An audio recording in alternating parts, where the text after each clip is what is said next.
Today, I'd like to talk about King of Fighters 15 and how now it's actually getting more attention and more praise compared to from before. When it was first showed off, it was under a lot of scrutiny and a lot of criticism. Um, Not when they first showed off the teaser, but when they first showed off the first character trailer, being Shuhei. I think that's how you say his name, and that's a large part to do, I think, to how he looks as a character. Because quite frankly, he looks terrible. I think everyone can agree that Shuhei is like a terribly designed character. In terms of how he looks, I don't really know how he plays, but in terms of how he looks, he just looks awful. And graphically, I don't think it didn't look too much better than like the KOF15 model of him. So people were kind of really not impressed. And the way his trailer was put together was terrible too. It was a lot of like cuts, like he hit one hit and then cut, one hit, cut, one hit, cut, and then only until the end where he actually did like combos and supers. But that trailer got a lot of bad press and a lot of criticism. But over time, we can see how SNK has improved their trailers to an extent. They're very inconsistent. Like the next one after that, I think his name was Mayten whatever, the sleepy guy. It was put together a bit better. He had more combos. There was less frame cuts. It was still there. Like, it was still one hit, then cut, one hit, cut. But it was better. And then over time, each trailer kind of got better. Some trailers showed us new mechanics, or some trailers showed us mechanics that existed in the previous game, like KOF 14, like max cancels and like whatever, blue, red cancels. Now there's like a purple, like dead angle, or like a purple guard cancel kind of move. I don't know, I saw that in some of the recent trailers. But in terms of how the characters look, it's very hit or miss is the thing, and it's really weird. If you look at Leona's looks great. Leona, her model looks fantastic. Her animations look good. She's a great looking character. But someone like Ryo or even Benimaru to an extent, they don't look too great. They look okay, but not too great. And then some of the spark effects, hit effects, like the one that gets brought up a lot is Joe Higashi's, his fire tornado.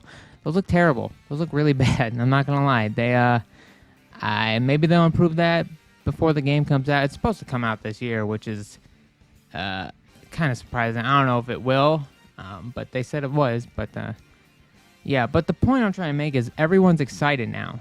You know, these weekly trailers, they're not showing us anything, really. They're not showing us how the game works, if there's going to be any new features to it. They're just showing us characters, and everyone's looking forward to each new character every week now. I think they need to capitalize on all this attention and hype by giving us, like, information about the actual game, and maybe showing us a bit of, like, a tutorial system or something like that. Or maybe if there's something different with how the team mechanics work, because it's usually just you pick 3 characters and then you do like 3 1v1 matches and then you win. But the interesting part about KOF as a pseudo team game is that your first character has access to less meter and your last character has access to the most. So this is only from my experience in 2002, the one you can play on FightK, but usually I'll run a character that has really good neutral and doesn't need much meter to win or to like get ahead as my first character. And then for my last character, I usually pick the one that I'm most confident with and the one that can spend meter the best or gets the most use out of spending meter. So that's how I would do it. But I don't know if it's going to be different in this game or not. But yeah, we still haven't seen any gameplay. It looks like a KOF game. It looks like every character has all the tools they had previously, which is a great thing. Some people are kind of more excited for King of Fighters because they think it's going to be the more technically better game, that's a fighting game that's coming out this year. We don't know anything about Melting Blood, but a lot of people are looking for King of Fighters as a game that's going to be, that you can put a lot of time into and get rewarded for it. Also, it might be the first King of Fighters that actually makes it big in America. KOF has never really been big in America. That's due to a variety of things, but 14 was probably the best chance it had, but the netcode was awful, so not many people could play it online. They couldn't really build a community around it. 13's kind of just known for having great sprites and the combo trials, and that's it. I don't think anyone, I think a majority of people don't even play 13. They just either talk about how good the sprites look, or they just do the combo trials and say, yeah, this game is awesome. But they don't even play the game. Most people don't play the game. You can't play the game. The netcode's awful.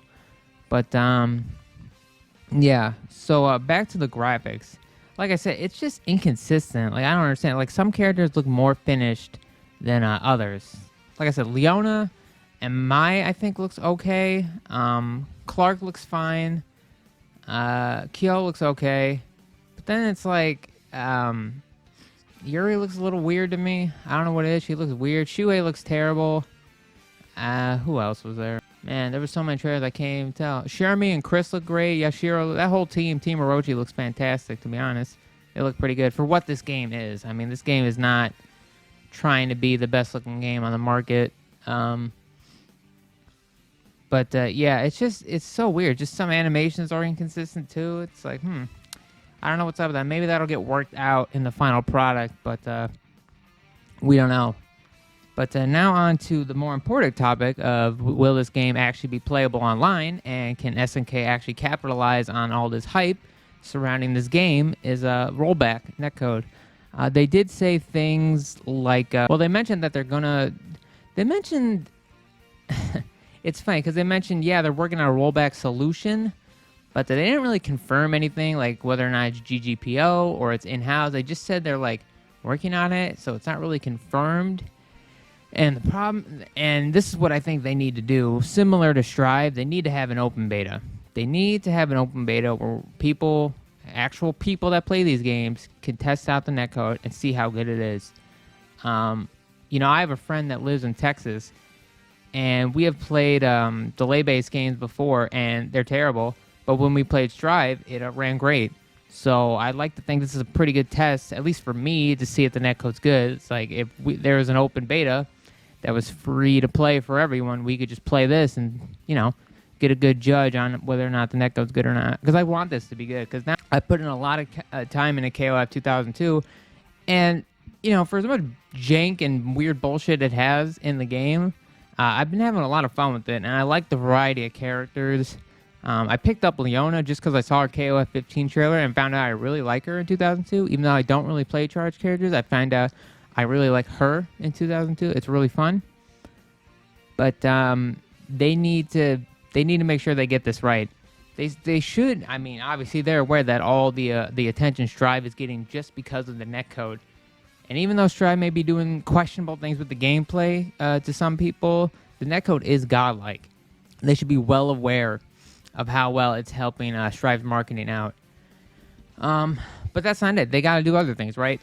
In the old KOF games, there's no like macro button where you can just like save a team to like a button. Like in Skullgirls, I can save my favorite team to like a one-hit button, like L1 or R1 or whatever. But in KOF, you have to pick your fucking characters every time, and the character select screens in KOF suck because every character is blurred out and it's hard to see them sometimes.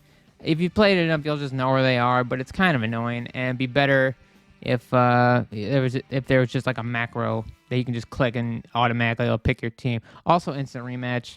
Obviously, this needs to be clear. You don't even need to do you do the team. You click the macro button once, pick your team, and then just instant rematch.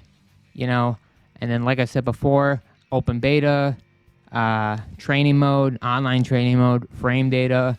It just, it needs to have all these elements to be like a really good fighting game experience, and I think it could do great. I really do think it has a chance to blow up, especially right now with what this year is. The year is pretty barren in terms of fighting games right now, right? The second half is going to be a lot more exciting with the Strive and this, assumingly, and Melty Blood. But this game could really blow up, and I'm excited to see what the future of King of Fighters has in store for the players, so us. So, thank you for listening.